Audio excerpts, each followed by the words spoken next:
하나님께서 사람에게 주신 가장 큰 복 중에 하나가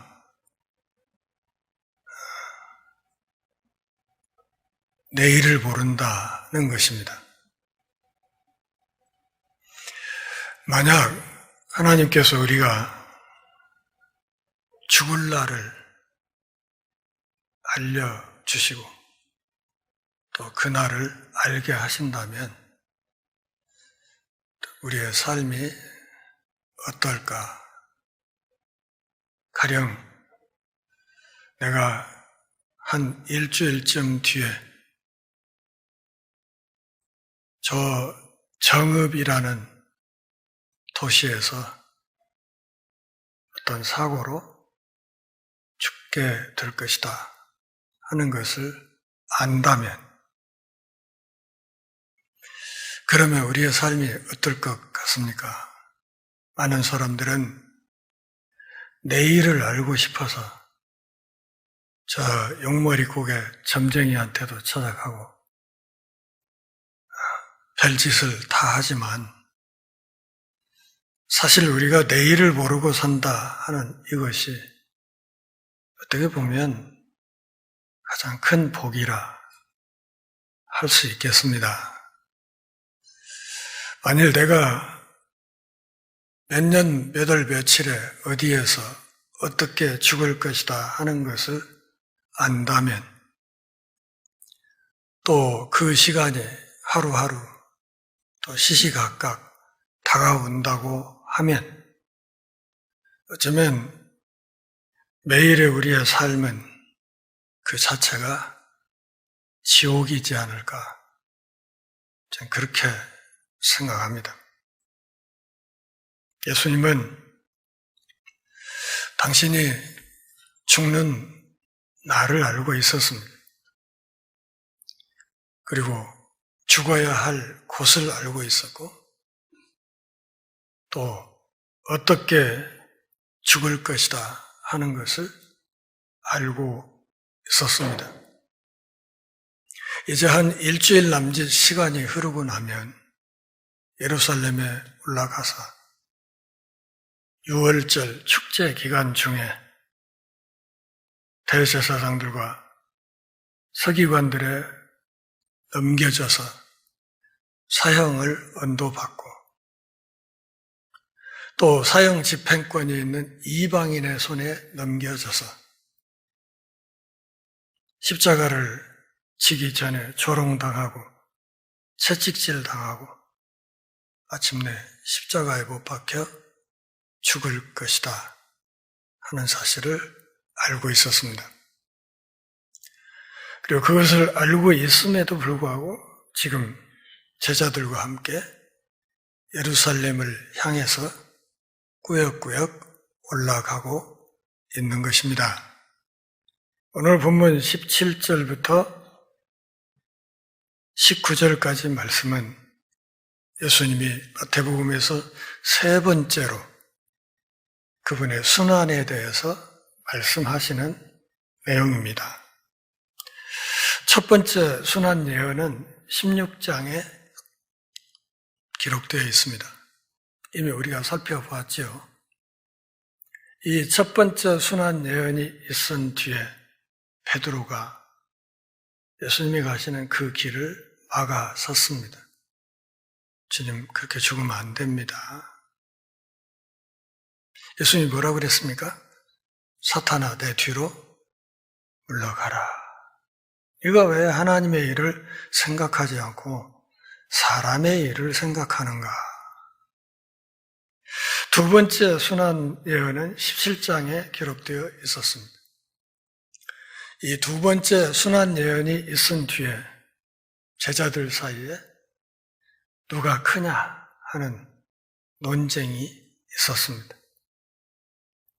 저분 예루살렘에 올라가면 대권을 잡으시게 되는데, 그러면 그때 우리 중에 누가 큰지, 누가 어떤 자리를 맡아야 되는지 서열은 정해놔야 되지 않겠어? 이런 생각으로 서로 다투고 있었습니다. 오늘 본문에 예수님의 세 번째 순환 예언이 나오고 이 세 번째 순환 예언이 앞에 두 번의 순환 예언에 비해서 훨씬 더 자세하게 순환 상황이 예고되고 있습니다.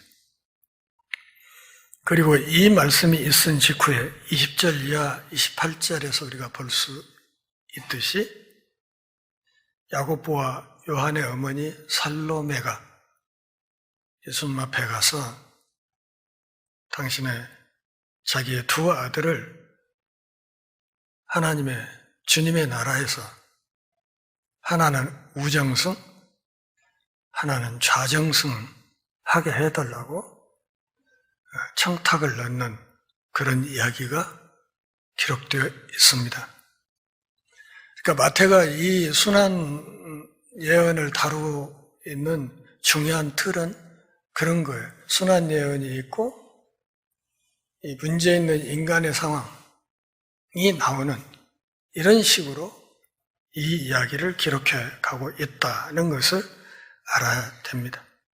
예수님이 십자가를 지기 얼마 전 상황을 오늘 본문이 기록하고 있습니다. 예수님이 언제 죽을지, 어디에서 죽을지, 어떻게 죽을지, 누구에 의해서 죽게 될지 이것을 상세하게 예언하는 내용입니다. 17절 같이 보실까요? 예수께서 예루살렘으로 올라가려 하실 때 12 제자를 따로 데리시고 길에서 이르시되. 그러니까 오늘 이 순환 예언은 지금 누구에게만 하는 얘기입니까? 12 사도에게 하는 이야기입니다. 장차 교회의 터가 되어야 할 12 사도에게만 하시는 이야기입니다. 좀 쉽게 풀어서 설명하면 이 12 제자를 따로 데리시고 말씀하셨다 하는 이 말은 이 12 제자에게만 당신의 속마음을 털어놓았다 그런 뜻입니다. 여러분, 내 가슴을 열어서 내 속에 있는 이야기를 그대로 털어놓을 수 있는 사람이 몇 명이나 있습니까? 그런 사람이 있다고 하면 그 사람은 참으로 복된 사람일 것입니다. 그리고 그런 사람이 한 명만 있으면 사람들은 쉽게 자살하지 않을 것입니다. 12 제자에게 속마음을 털어놓습니다. 보아라, 우리가 예루살렘으로 올라가고 있다. 인자가 대제사장들과 서기관들에게 넘겨지매 그들이 죽이기로 결의할 것이다. 당신이 순환을 당하는 이야기를 가장 상세하게 이야기하는 내용으로는 오늘 본문이 첫 번째라는 사실을 알아야 됩니다. 마지막 순환 예언이고 십자가를 지기 직전 상황에서 하는 이야기이기 때문에 비로소 예수님이 상세한 정보를 제자들에게 넘겨주십니다. 인자라는 말은 여러 번 설명을 드렸듯이 예수님의 신성을 나타내는 말이시고 또한 이 인자라는 말은 예수님의 메시아라는 뜻이고 또 이 인자라는 말은 그분이 왕이시다 하는 뜻이라는 것을 제가 설교를 통해서 여러 차례 말씀을 드렸습니다. 누가 죽는다고요? 인자가 죽는다고. 왕이 죽는다고. 왕이 당신의 지상 보좌가 있는 예루살렘에 올라가서 보좌에 등극하는 것이 아니라 죽는다고 말씀을 하십니다. 누구에게? 당시 종교 권력자들에게 넘겨져서 죽게 될 텐데 당시 예루살렘의 종교 기득권자들의 손에 의해서 사형 선고를 받을 것이고 그리고 그들에게는 사형 집행권이 없기 때문에 사형을 집행할 권력을 쥐고 있는 이방인에게 넘겨줄 것이다. 그리고 그 이방인의 손에 넘겨져서 십자가를 지고 죽기 전에 조롱당할 것이고 채찍질 당할 것이고 그리고 못 박혀서 죽을 것이지만 제3일에 살아날 것이다. 이렇게 당신의 죽음에 대해서 정확하게 말씀하셨습니다. 이거 한 가지만 봐도 이분이 인자라는 사실을 알 수 있습니다. 사람이 아니라는 거죠. 자신의 죽음에 대해서 또 자신의 미래에 대해서 이렇게 정확하게 알고 있는 이는 하나님밖에는 없습니다. 인자가 십자가에 못 박혀 죽을 것이다. 그리고 제3일 만에 살아날 것이다. 죽음이 끝이 아니라는 거예요. 죽긴 죽는데 그걸로 끝은 아니다. 이 이야기를 하신 것입니다.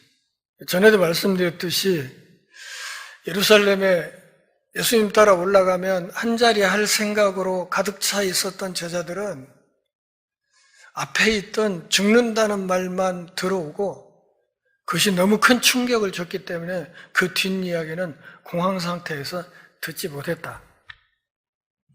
그러니까 제3일에 살아난다 하는 말은 전혀 들리지 않았습니다. 누가복음 9장 31절 말씀을 보면 변화산 사건에서 모세와 엘리야가 나타나서 셋이서 장차 예수님이 어디에서?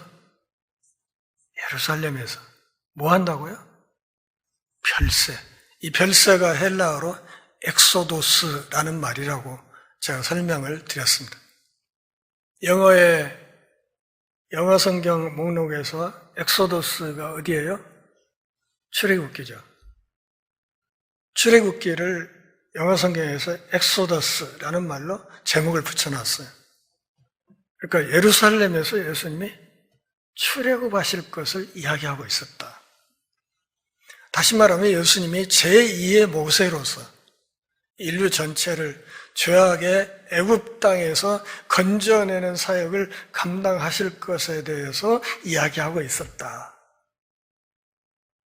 이 상황에서 제자들은 이 엑소더스라는 이 말을 제대로 듣지 못했던 것 같습니다.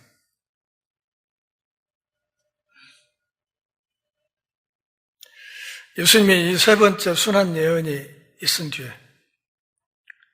20절부터 28절 사이에 야고보와 요한의 어머니가 예수님 앞에 자기 아들들을 위해 청탁을 넣는 이야기가 있고, 그리고 이 이야기의 맨 끝에 예수님이 당신을 섬김의 모델로 제시하는 내용이 오늘 본문 끝에 있습니다. 20절 같이 읽어보실까요?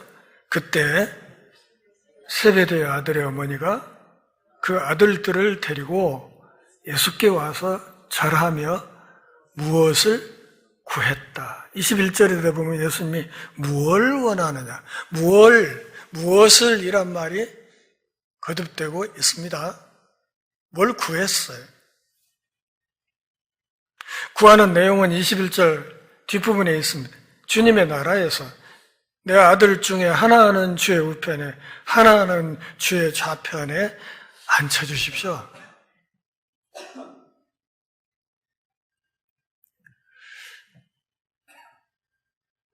다른 성경 본문을 찾아보면 이 세베대 아들의 어머니 이름이 살로메로 나와 있습니다.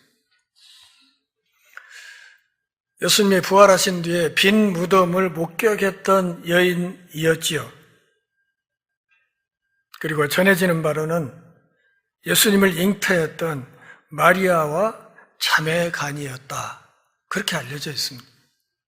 그러니까 지금 자기 두 아들을 데리고 와서 예수님께 청탁하는 이 여자는 예수님에게는 누구? 이모예요. 이모뻘이에요. 그리고 부탁하는 두 아들은 뭐예요? 이종사촌이에요. 예수님과 친인척 관계가 있는 사람들이에요.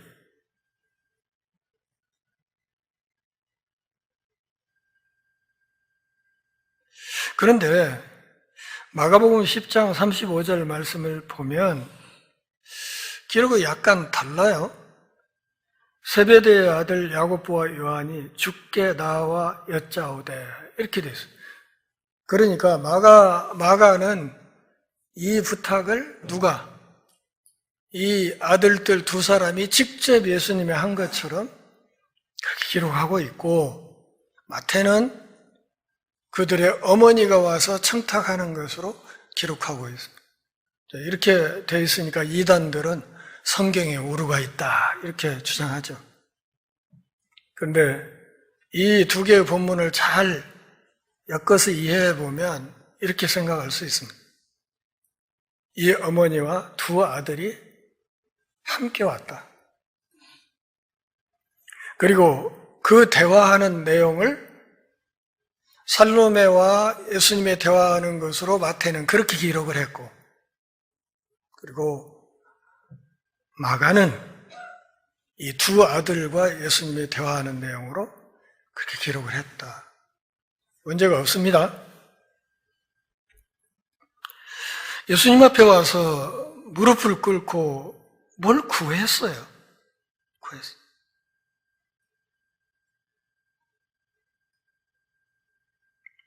왜 이렇게 뭘 구했을까 생각해 보면 저 앞에 이미 우리가 다뤘던 마태복음 19장 28절에서 예수님이 그렇게 말씀하신 적이 있지요.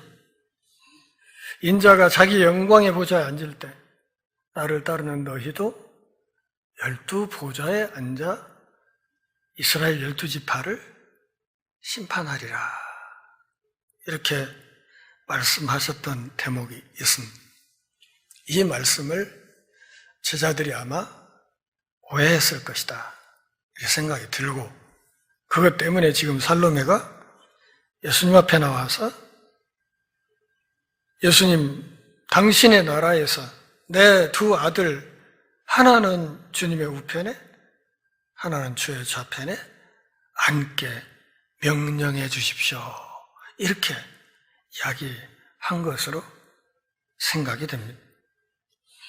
그러니까 이 살로메의 이 이야기는 좋게 해석을 하면 주님의 나라에 대한 기대가 있다 없다? 있다. 그 점은 좋게 봐야 됩니다.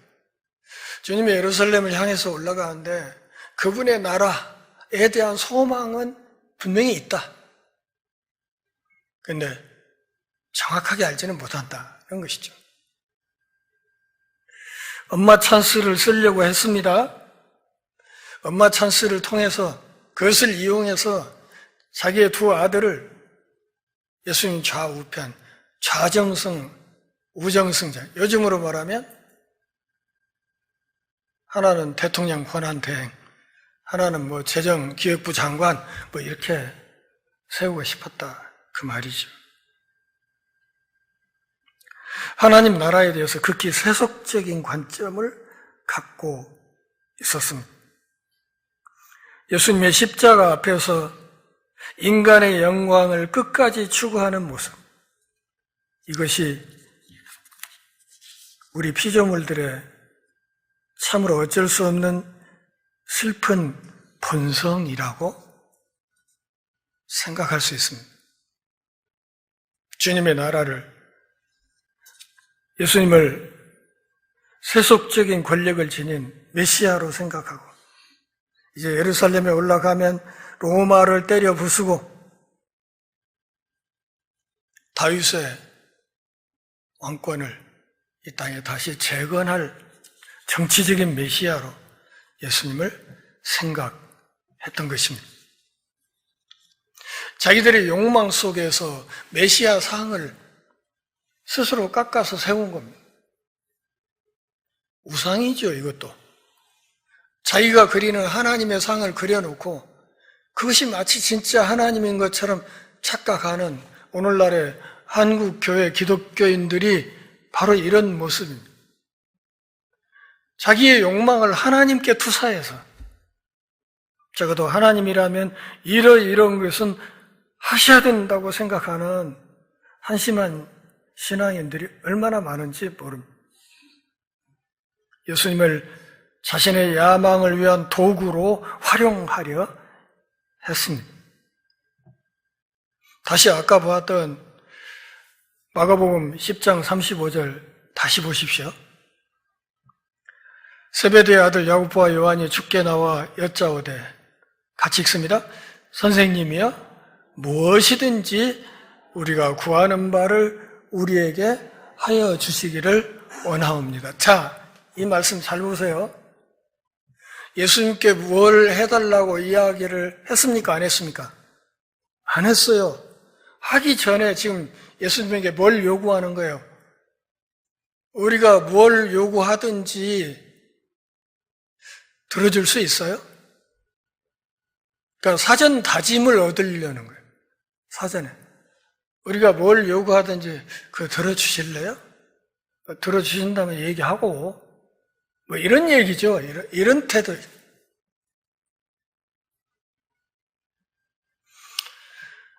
예수님이 대답하여 이르시되 22절입니다. 너희는 너희가 구하는 것을 알지 못하는도다. 내가 마시려는 잔을 너희가 마실 수 있느냐. 자, 너희가 구하는 것, 이게 뭐예요? 그분의 나라에서 예수님 좌우편에 한 자리씩 차지하고 서는 거죠. 그렇지 않습니까?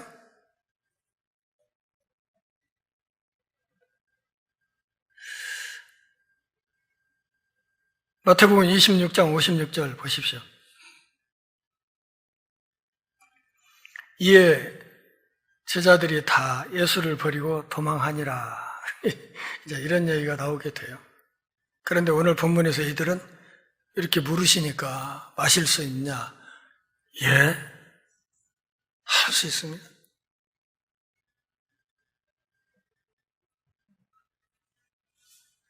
마태복음 27장 38절 보십시오. 예수님이 십자가에 매달릴 때 좌우편에 누가 있었습니까? 똑같이 십자가에 못 박힌 강도들이 있었습니다. 그래서 예수님이 묻는 거예요. 내가 마시려는 잔, 이 잔이라는 것은 하나님이 정하신 운명을 상징합니다. 그것이 고난의 길이건 영광의 길이건 하나님이 정해놓으신 어떤 운명을 상징하는 일종의 비유가 잔이라는 말이에요. 여기에서는 예수님이 십자가에서 당할 고난을 상징하는 말입니다. 그 십자가라는 그 잔, 내가 마시는 그 잔, 너희가 마실 수 있겠는가? 이 잔의 의미는 이미 18절, 19절에 자세히 소개되어 있었습니다. 종교 권력자들이 나를 붙잡아서 사형을 언도하고 이방인에게 넘겨주고 조롱을 당하고 채찍질 당하고 그 끝에 십자가에 못 박혀 죽을 것이다. 그 고통스럽고 치욕스러운 그 길, 그 고난의 길, 그것을 너희가 갈 수 있느냐? 그들이 말하되 할 수 있나이다.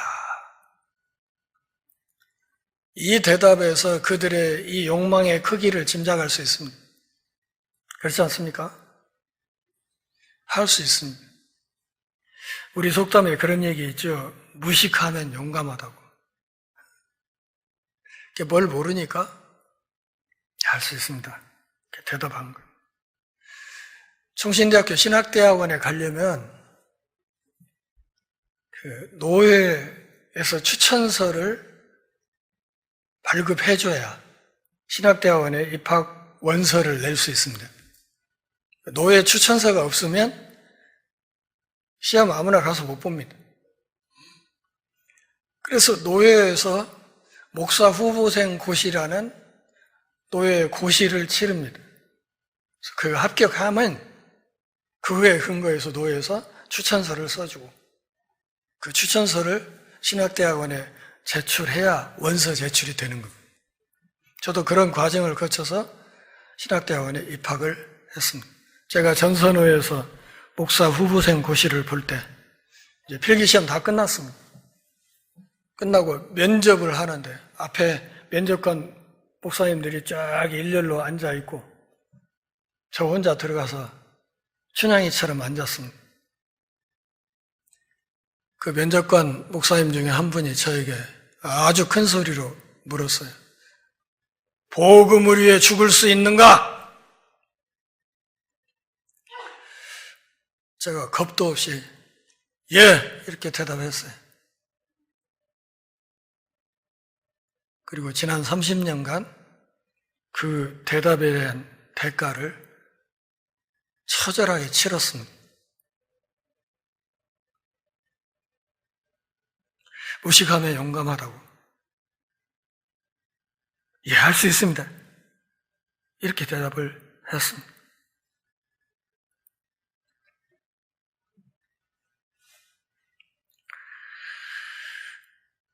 (23절에서) 예수님이 이렇게 말합니다. 너희가 과연 내 잔을 마실 것이다. 근데 그게 내 좌우편은 아니다. 그렇게 말씀을 하시죠. 내 좌우편에 앉는 것은 내가 주는 게 아니고 내 아버지께서 누구를 위하여 예비하셨든지 그들이 얻을 것이다. 그러니까 하나님의 주권 아래 주어지는 것이지 이렇게 엄마 찬스 통해서 청탁한다고 되는 게 아니다. 이렇게 말씀하시는 거예요. 자, 너희가 과연 내 잔을 마실 것이다. 어떻게 됐습니까? 사도행전 12장 2절 이미 우리가 수요일 밤에 사도행전 다뤘던 말씀. 야고보가 어떻게 됐어요? 참수당했어요. 헤롯에게 목이 잘려 죽었어요. 요한계시록 1장 9절 요한은 어떻게 됐습니까? 반모섬으로 귀양 갔어요. 거기서 요한계시록을 기록했죠. 예수님 말씀대로 된 거예요. 그분의 잔을 마신 거예요. 하나는 순교자가 되고 하나는 살아있지만 순교의 삶을 반모섬에서 살아야 했어요. 하나님 나라의 인사관리, 그건 하나님의 주권 속에서 이루어지는 것이다. 그분이 누구는 집사로, 누구는 장로로, 누구는 목사로, 누구는 찬양대원으로, 누구는 교사로 불러서 당신 나라에서 일을 하게 하시는데 그 모든 것이 하나님의 주권 아래서 이루어지는 것이다. 나름대로 살로메와 이 두 아들이 조용히 예수님 앞에 나아가서 청탁을 했겠지요. 그런데 세상에 비밀이 어디 있습니까? 24절 열 제자가 듣고 그 두 형제에 대하여 분이 여기거늘. 무슨 얘기예요? 이 두 사람과 나머지 10명 마음이 달랐다 똑같았다. 똑같았다는 거예요. 똑같은 야망을 가지고 예수님 뒤를 따르는 거예요. 그러면서 이 두 녀석이 우리들보다 먼저 발등거리 했다고? 불사 한 발 늦었구나. 그래가지고 잔뜩 화가 난 거예요. 분이 여겼어요. 시기 질투가 불타올랐어요.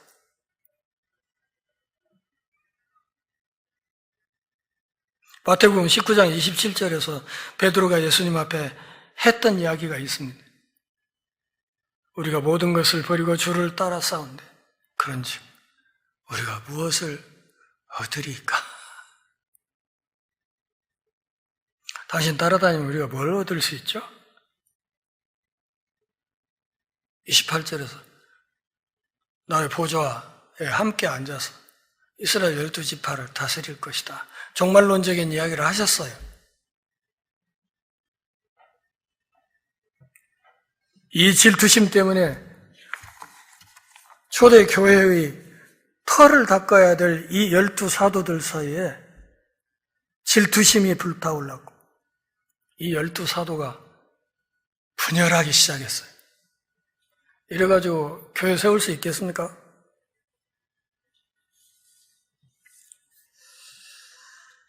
예수님이 많이 외로웠을 것이라고 생각이 듭니다. 이것들 3년간 죽어라 하고 과외시켜놨더니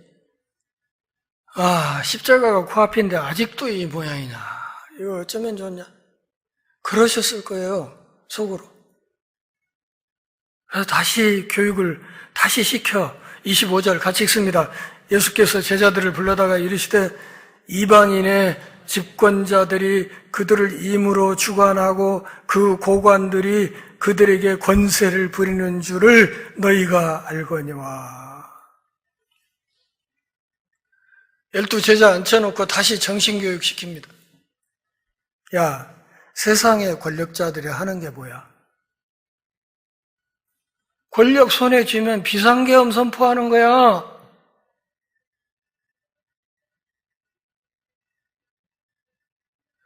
그래가지고 종신 집권을 꿈꾼다고 반대하는 사람 입 막고 잡아 가두고 죽이고 이런 꿈을 꾸는 게 세상의 권력자들의 특징이라고.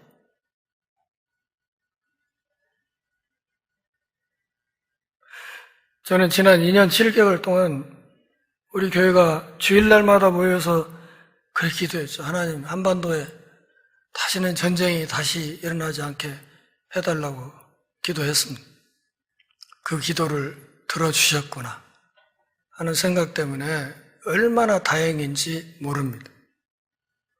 지금 수사 과정에서 드러나는 사실만으로도 실제로 전쟁이 일어날 뻔했지 않습니까? 세상의 집권자들이 하는 것이 뭐냐? 임의로 주관, 지 마음대로 하려는 걸, 제 마음대로. 그리고 권세를 내두르려고 해요.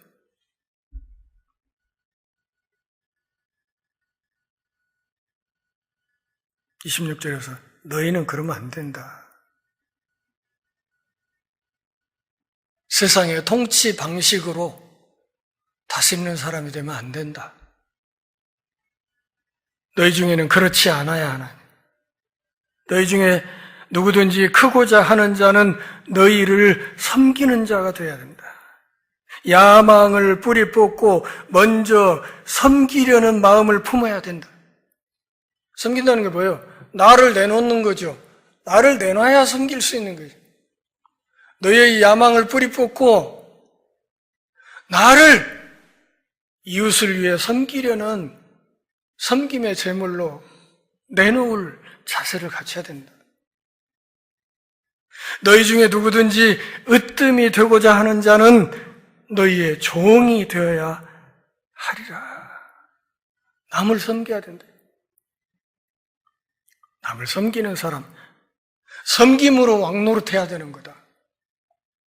이게 기독교 정신의 핵심이에요. 우리가 믿는 복음의 핵심이고 이것을 우리는 십자가 정신이라고 얘기해요.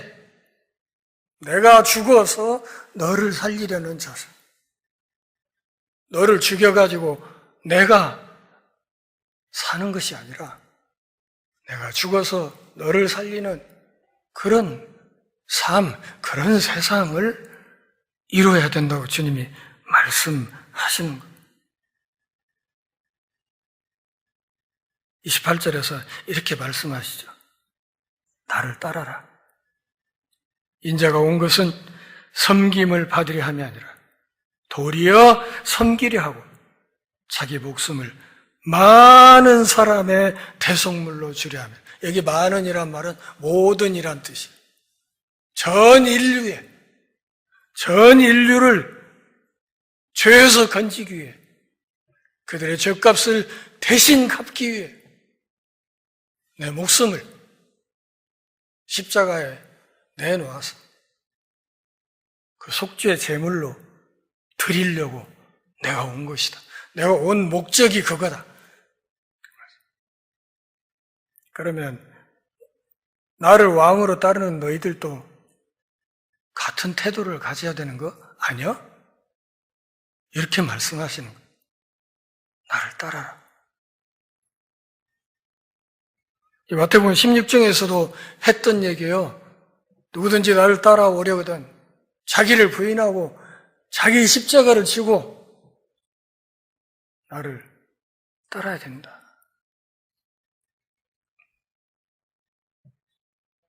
인자를 섬김의 완벽한 본보기로 제시했습니다. 그분의 인생이 어디서 시작됐습니까? 삶이 말 구유에서 시작됐어요. 어디에서 끝났습니까? 십자가에서 끝나. 근데 그분의 본체가 원래 어디에 있었습니까? 하늘 영광이죠. 하늘 높은 곳에서 말 구유로 스스로 내려왔어요. 낙폭이 큰 인생이었다. 낙폭이 커야 발전이 많이 되는 겁니다. 전기를 많이 생산할 수 있어요. 낙폭이 커야.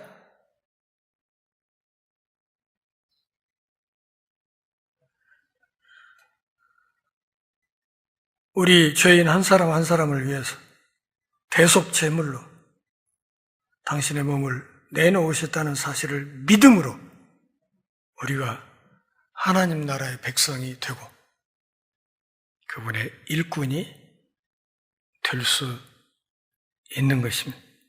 그래서 이사야 53장 4절 5절에서 선지자가 그렇게 말했지 않습니까? 그는 실로 우리의 질고를 지고 우리의 슬픔을 당하였다. 우리는 생각하기를 그가 징벌을 받아 하나님께 맞으며 고난을 당한다 하였다. 그가 찔림은 우리의 허물 때문, 그가 상함은 우리의 죄악 때문이라. 그가 징계를 받음으로 우리는 평화를 누리고 그가 채찍에 맞음으로 우리는 나음을 받았도다. 아멘. 사랑하는 동역자 여러분, 야망은 신앙인의 삶과 전혀 상관없는 것입니다. 저는 예수 믿는다는 사람들이 왜 그토록 권력욕이 많은지를 이해할 수가 없습니다. 예수 믿어서 하나님의 자녀가 되었으면, 집사가 되었으면 그보다 더 큰 복을 어떻게 받을 수 있겠습니까? 신자의 삶은 받는 것이 아니라 주는 것이라는 것. 자기 중심이 아니라 이타심이어야 한다는 것. 나의 고통을 통해 이웃의 이익을 도모해야 된다는 것. 이것을 지난주에 우리가 다루었던 포도원 주인의 마음, 바로 하나님의 마음에서 이미 배웠습니다. 이것이 바로 하나님 아버지의 마음이고, 이런 마음이 그분의 자녀된 우리들의 마음이어야 된다 하는 것을 거듭 말씀드렸습니다. 나는 지금 어떤 삶인가? 누구를, 무엇을, 어떻게 섬기는 삶을 살고 있는가? 깊이 돌아보는 한 주간이 되기를 바랍니다. 기도하겠습니다. 하나님 아버지, 오늘도 우리가 함께 모여 주의 말씀 들으며 우리 신앙의 옷깃을 여미는 복 주셔서 고맙습니다. 예수님께 친히 배웠던 12사도도 인간의 야망과 욕심을 쉽게 버리지 못했을진데 오늘 우리가 어찌 그들보다 더 낫다, 자부할 수 있겠습니까? 하나님 저희를 불쌍히 여주시고 우리의 야망을 주님을 향한 또 사랑하는 이웃을 향한 섬김의 마음으로 바꿔주시고 삶이 다하는 그날까지 우리 주님의 마음을 품고 주님의 손발이 되어 살아가는 복된 인생이 되게 하여 주옵소서. 예수님의 이름으로 기도합니다.